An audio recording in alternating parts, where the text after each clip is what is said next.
विधानसभा अध्यक्ष कुलदीप सिंह पठानिया ने आज एक प्रेस वार्ता की जिसमें दल बदल कानून के तहत कार्रवाई की गई। साथ ही संसदीय कार्य मंत्री हर्षवर्धन चौहान की याचिका पर भी फैसला किया गया। प्रेस वार्ता में उनकी गतिविधियों ने दल बदल कानून के प्रावधानों को आकर्षित किया। इस दौरान 6 बागी कांग्रेस विधायकों को अयोग्य घोषित किया गया व व्हिप के उल्लंघना पर सदन से बर्खास्त किया गया। अब वे सदन के सदस्य नहीं हैं। इस दौरान विधानसभा अध्यक्ष ने दोनों पक्षों की बात सुनी और कहा कि आया राम गया राम की पॉलिटिक्स नहीं होनी चाहिए। मुझे नॉट एज ए अध्यक्ष but as a chairman of the tribunal, क्योंकि सुप्रीम कोर्ट का जजमेंट है कि when speaker acts under the 10th schedule then he doesn't enjoys the powers and privileges of speaker, but his position is as a tribunal. This is a tribunal, and here I am in the shape of a tribunal judge or whatever you want to say, and here is the registrar, my secretary. So this pronouncement is in reference to those observations made by the Honorable Supreme Court and the various high courts in the various judgments. ये जो 6 माननीय हमारे हैं जिन्होंने चुनाव तो Congress party से लड़ा और जो एंटी डिफेक्शन लॉ के जो प्रोविजंस है, जो इस पिटीशन जो मेरे पास दायर हुई उसके प्रोविज़न उन्होंने अपने खिलाफ अट्रैक्ट किए और उसी के ही संदर्भ में ये पिटीशन यहाँ पर जो है पार्लियामेंट्री अफेयर मिनिस्टर के माध्यम से हुई। और मेरा जो ऑर्डर है ये बहुत एलैबोरेट है, एग्जॉस्टिव है और लगभग इसके 30 पेज हैं, जिसमें मैंने जो कल माननीय जो हमारे learned advocates from the supreme court, from the high court for petitioner and respondent appear हुए, उनको मैंने पूरी हियरिंग दी, एग्जॉस्टिव हियरिंग। लॉयर्स जो थे वो बार बार पेशाब करने जा रहे थे, मैं बैठा रहा और मैंने कहा I will be hearing you if you want to continue with your arguments up to 8 o'clock, 9 o'clock, 10 o'clock, 11 o'clock, 12 o'clock.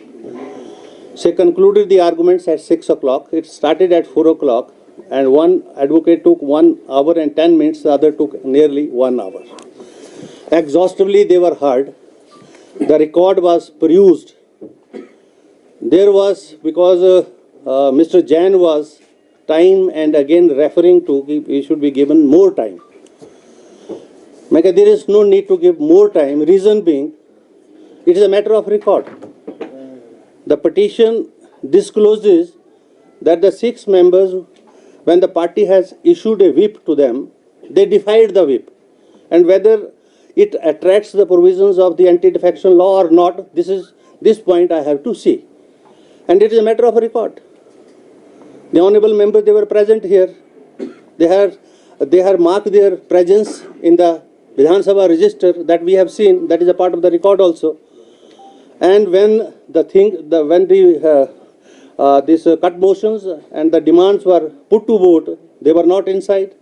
Yesterday also the finance bill, when it was presented in the house and it was to be passed, they were not there in the house. So they had defied the whip and they have attracted the provisions of the anti-defection law. And the judgment part is, and you can ask further questions also, consequently I hold that the respondents have incurred disqualification under para 2, 1,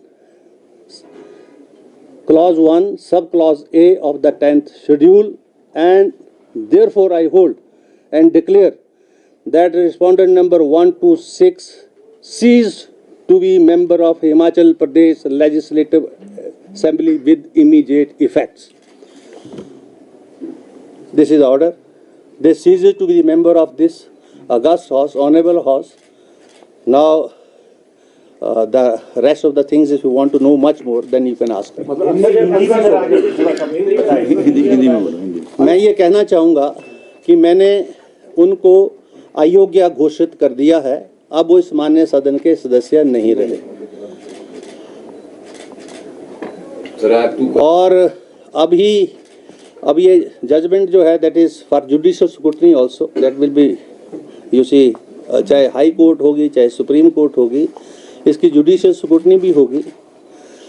मैंने अपनी तरफ से ये प्रयास किए हैं कि दोनों पार्टियों को पूरा टाइम दिया है, और मुझे इसलिए इस ऑर्डर को जल्दी करना था क्योंकि एंटी डिफेक्शन लॉ के अंदर जो इंटेंशन है उस लॉ की, और कमीशन जो लॉ कमीशन की जो रिपोर्ट्स हैं वो ये बोलती हैं कि आया राम गया राम की पॉलिटिक्स नहीं होनी चाहिए।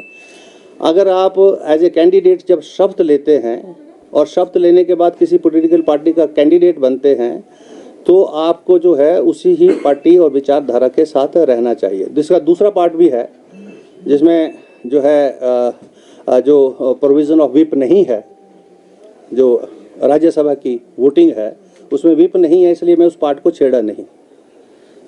मैंने उस पार्ट पर मैं नहीं गया, मैं सिर्फ उस पार्ट पर गया हूँ जो एंटी डिफेक्शन लॉ के प्रोविज़न को जो है अट्रैक्ट करता है। वो भी पार्ट जो है उसके ऊपर भी मैंने अपना व्यू पॉइंट दिया इस जजमेंट में कि सुप्रीम कोर्ट उस चीज़ को भी अच्छे तरीके से दोबारा से देखे, और जो इलेक्शन कमीशन की जो डायरेक्शंस हैं जिसमें उन्होंने वोट जो है दिखा के डालने की बात कही है, नहीं दिखाएंगे तो इनवैलिड हो जाएगा वोट। लेकिन वोटर तो ठीक है कि वोटर जो है स्वतंत्र होना चाहिए वोट देने के लिए और उस पर किसी प्रकार का दबाव नहीं होना चाहिए, लेकिन वो जो वोटर है, जो लोकतंत्र प्रजातंत्र की जो मूलभूत नींव है, जहाँ चुनाव होता है, पार्लियामेंट्री डेमोक्रेसीज और के माध्यम से पार्लियामेंट बनती है, असेंबलीज बनती हैं, वो जो एथिक्स है उसको भी तो जो है उस एथिक्स के अनुरूप भी तो काम करे।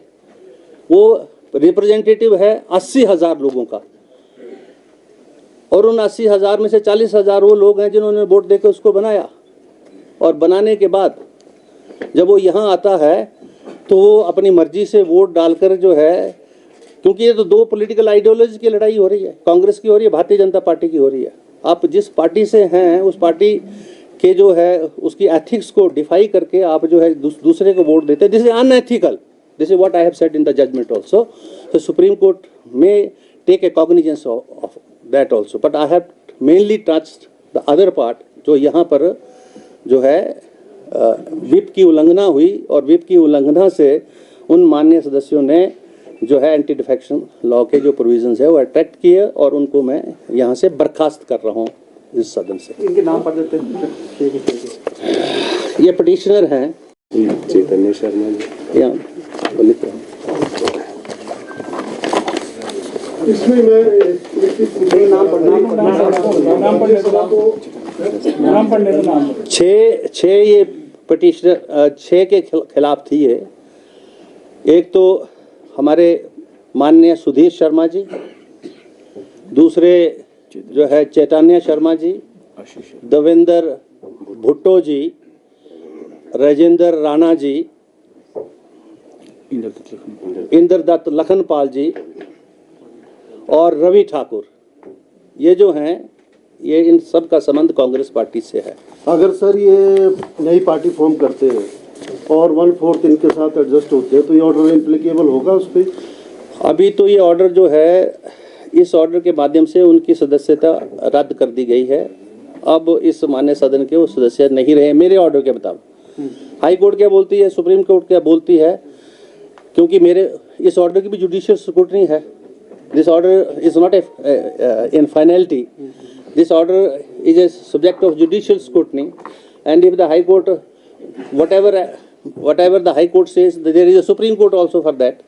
So ये जब दोनों जगह इसके ऊपर जुडिशली स्क्रूटनाइज होके आएगी तब ये ऑर्डर इन फाइनलिटी होगा। जब उन्होंने कांग्रेस के खिलाफ वोट नहीं दिया तो एंटी डिफेक्शन कैसे होगा? सिर्फ व्हिप के आधार पे भी एंटी डिफेक्शन? यस, होता है, वही मैंने पढ़ा है, और आप उस लॉ को देख ले। मेरा सवाल था कि क्या उनको भी सुना गया जो पार्टी जिनको उनके लॉयर्स थे, क्योंकि उनकी पर्सनल अपीयरेंस के लिए उनको इन्फॉर्म कर दिया।